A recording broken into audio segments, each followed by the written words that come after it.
आप सुन रहे हैं एलसीडी म्यूजिक की धमाकेदार प्रस्तुति। म्यूजिक बाय निशाद राज।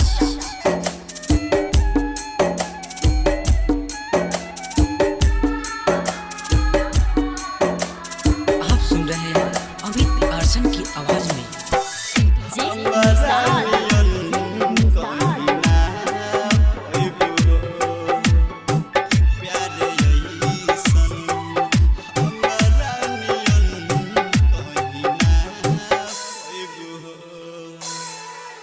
तू छोड़ के जाइबू हो, छोड़ के जाइबू हो, बड़ा पछताइबू हो, बड़ा पछताइबू हो।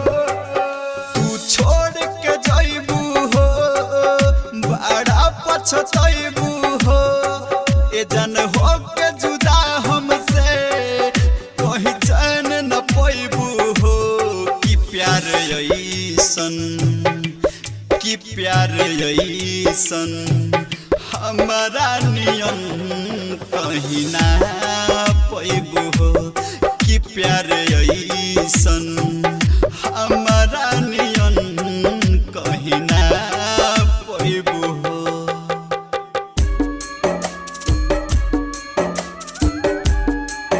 म्यूजिक बाय निशाद राज।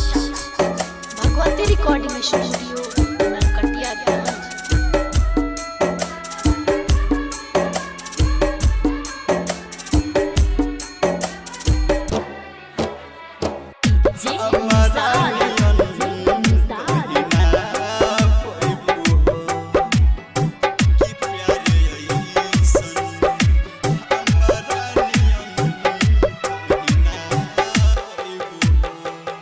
तोहके हम मनले बानी आपन संगतिया।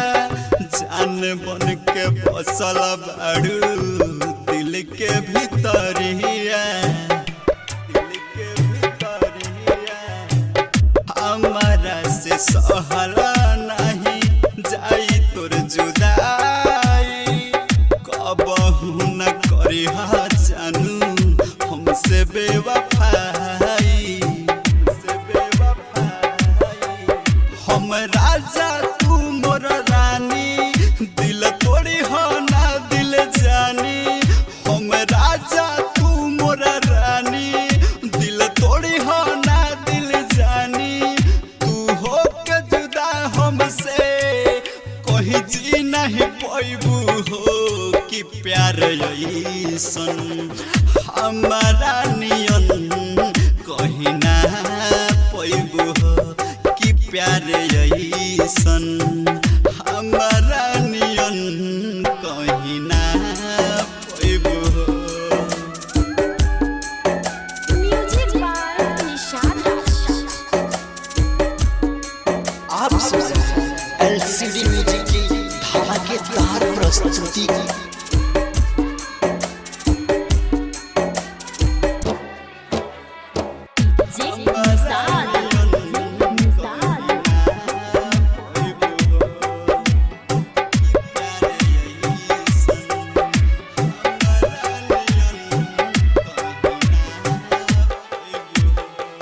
चाहतानी दिल से अपने कही कसम खाई।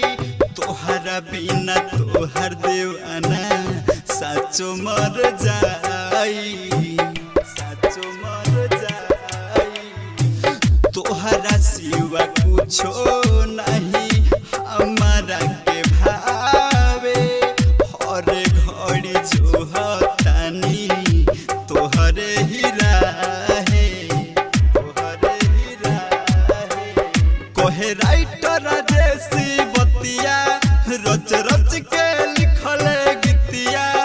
कोहे राइटर जैसी बतिया रच रच के लिखल गीतिया। तू अर्शन अमित के दिल से कभो निकल नहीं पाइबू हो। कि प्यार ऐसन हमरा नियन कहीं ना पाइबू हो। कि प्यार ऐसन हमरा नियन कहीं ना पाइबू हो। Bhagwati recording studio Narkatiaganj.